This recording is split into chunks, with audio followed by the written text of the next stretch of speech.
चलो गाइस, आज हम थोड़ी देर बाद वीडियो शूट करते हैं। तो आज आपको सब ये बताने वाले हैं कि आपकी लाइफ कितनी मुश्किल होती है आगे। और जब तुम लोगों को पता चलेगा कि लाइफ कितनी अच्छी है।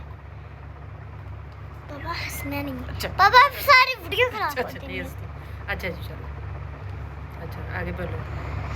चलो गाइस, आज हम जाएंगे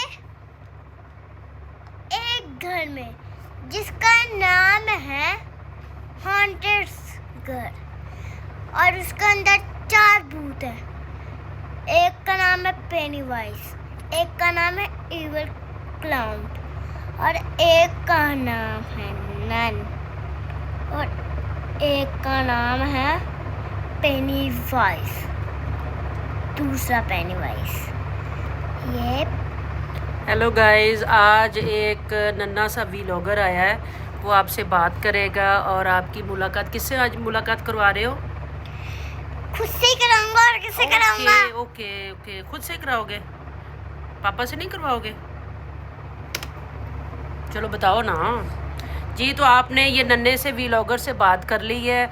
आई होप आपने नन्हे से व्लॉगर की बातें जो है वो इंजॉय की होंगी और खूब मस्ती की होगी। और आपको एक घर की सैर भी कराई है इसने। और ये अभी जो है अपने पापा के कंप्यूटर पे छेड़ाछड़ी कर रहा है और पापा को तंग कर रहा है। पापा से बुलाओ। हेलो गाइस, आज हम वीडियो पापा जो भी आज करते होंगे, आज मैं वही करूँगा।